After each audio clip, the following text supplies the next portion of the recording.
Magandang araw at magandang buhay, lalong-lalo na sa ating mga minamahal na mga SSS pensioners.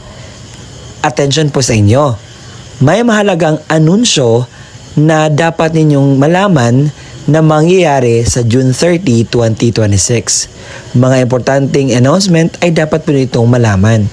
Kaya naman, inaanyayahan kita na tapusin mo ang video na ito hanggang sa dulo nang sa gayon makuha mo ang punto ng video kong ito.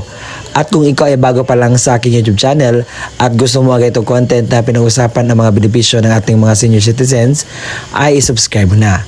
At hindi ko napapatagalin pa ang oras nang sa gayon ay malaman mo na ang aking ibig sabihin. Kaya naman, let's go!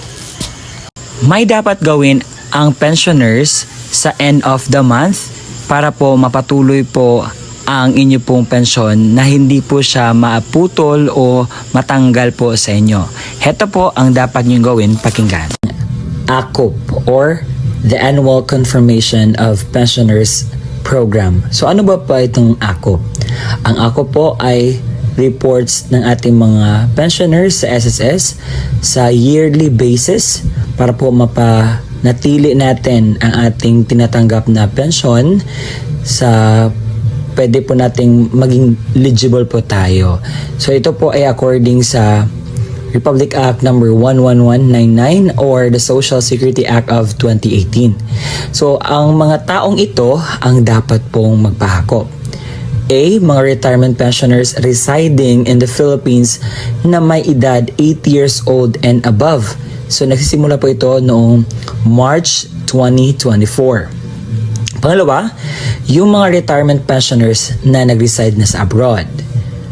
Pangatlo, total disability pensioners. Pang-apat, death or survivor pensioners. And panghuli, dependent children under guardianship. Take note, ang retirement pensioners na residing in the Philippines na 8 years old and above may required the ACO program under the certain circumstances na determined upon the notification of SSS. Kahit hindi ka 8 years old and above, as long as may notification si SSS sa'yo na kinakailangan mong magpa-ACOP, is kinakailangan po natin niyang gagawin. Paano po ba ang pensionado sa SSS mag-comply sa ACOP? Marami pong paraan kung paano po mag-apply sa ACOP. But, una sa lahat, kinakailangan po mag-download ng ACOP form sa appropriate sa inyo pong case.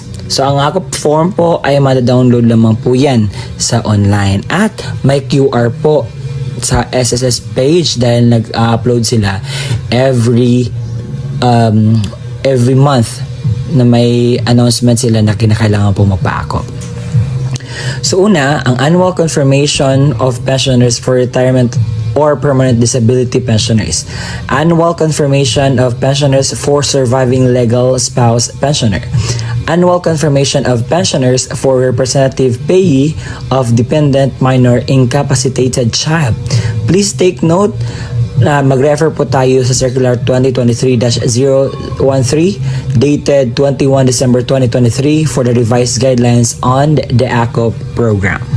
So ang tanong, ano po ba ang mangyayari kung hindi nyo ito nagawa? So meron po talagang consequences na mangyayari. Kapag hindi po ninyo nagawa ang ACOP sa tamang schedule, ay magresulta po ito sa pagkasuspinde ng inyo pong tinatanggap na pensyon galing sa SSS. It will be automatically suspended 1 month after the month of the birth of the pensioners or the deceased member. Automatic cancellation sa pensioners after 2 years po sa suspende ng kanyang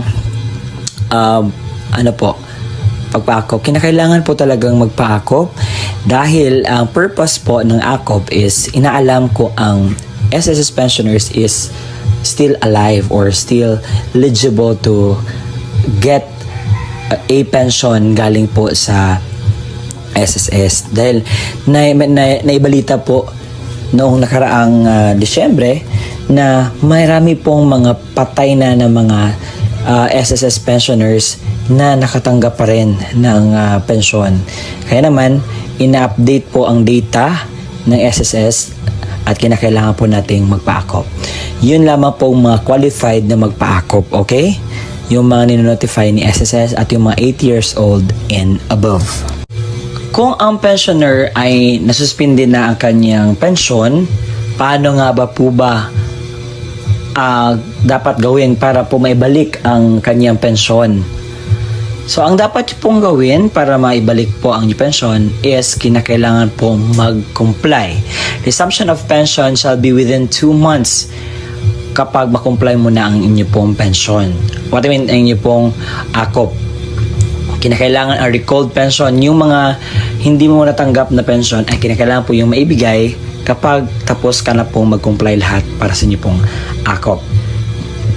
If any and all accrued pension shall be credited to the pensioner's account. Ibibigay naman po yun dahil ang pension na iyon ay hindi sa SSS, kung hindi sa inyo po iyon mga minamahal kong SSS pensioner.